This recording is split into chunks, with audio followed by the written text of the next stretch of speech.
Bonjour à tous. Donc aujourd'hui, la vidéo, pour ne pas changer, toujours sur ce monsieur, sur ce cher monsieur Siziaziki. Et donc, je crois avoir découvert le système de représentation de cet homme. Pour faire simple, nous sommes face à un addict. Cet homme a été un addict tout au long de sa vie. Il s'avère que l'élément déclencheur de son addiction a été pour moi la période marocaine. Au Maroc, lors de son enfance, il a été, ses gènes ont été stimulés. Ce qui fait que l'environnement marocain, l'environnement familial, le comportement du père, le comportement marocain ont eu une incidence sur ses gènes. C'est bien spécifique à ce monsieur. Il faut comprendre que il y a donc un phénomène qu'on appelle l'expression en biologie. L'expression nécessite pour arriver à devenir que les gènes s'expriment et voir qu'elles s'exercent. Pour que ça soit d'autant plus visuel pour vous. Vous avez des qualités.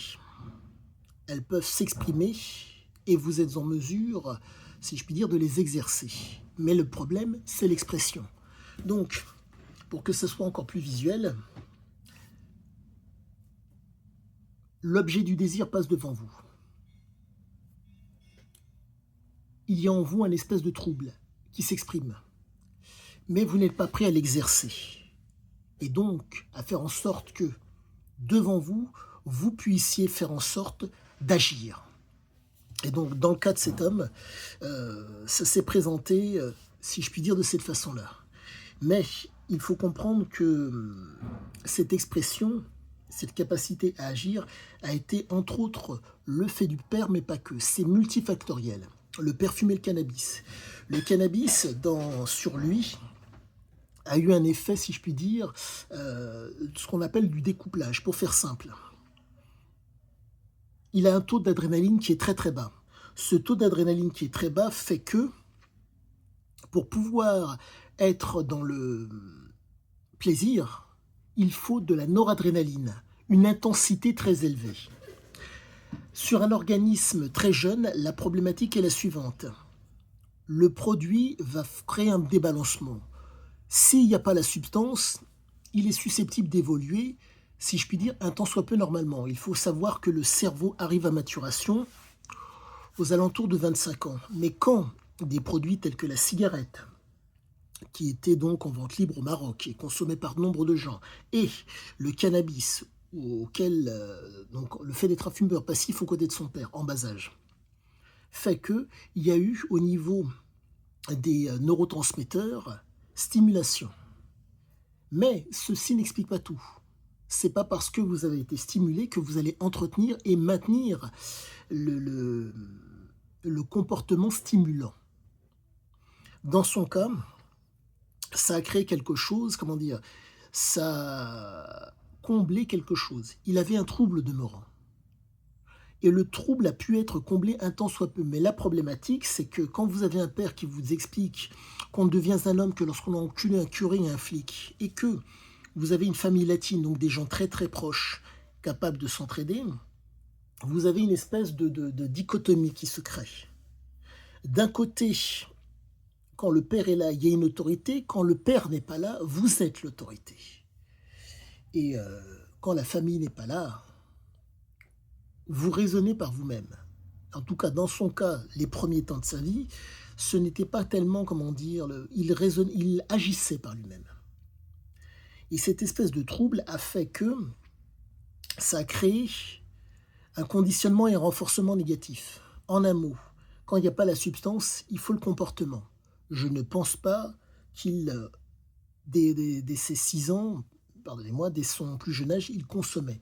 Par contre, le comportement, lui, il fallait le comportement pour pouvoir, si je puis dire, être à l'équilibre, donc être dans le plaisir. D'où le fait de ce besoin d'être un escroc. Comprenez qu'un enfant va avoir des loisirs d'enfant.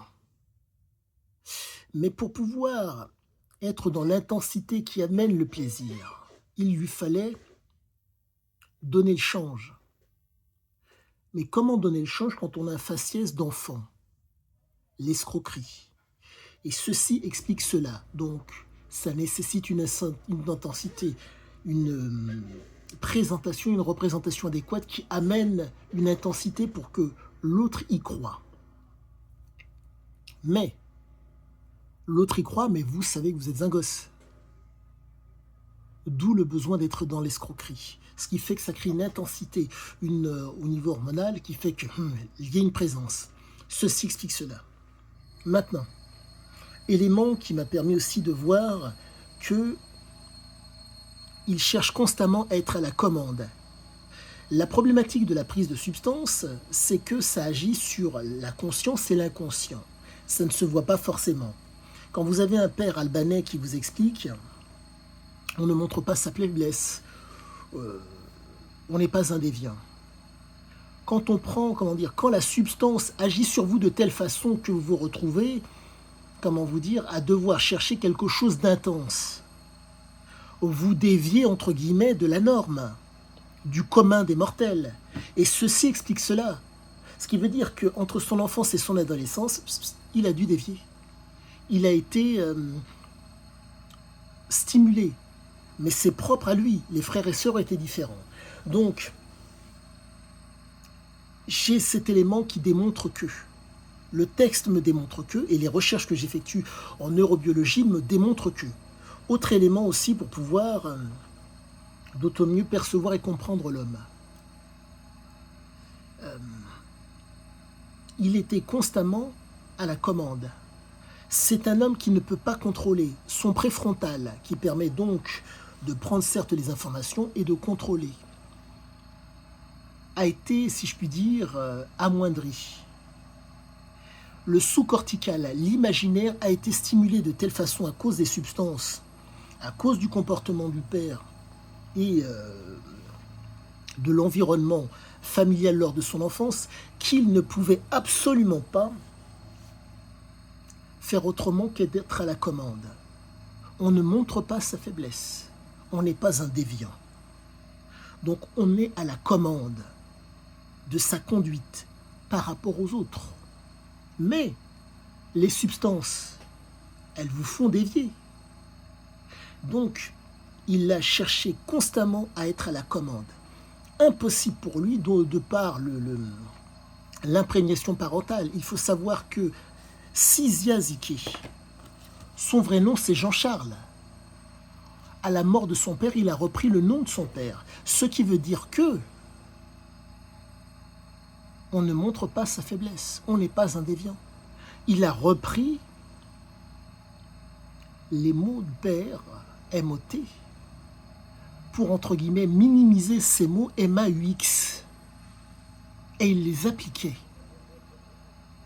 Voilà ce qu'il en est aujourd'hui de ma compréhension de sa capacité à pouvoir commander à ces mots pour pouvoir, entre guillemets, être au mieux dans son quotidien de tous les jours.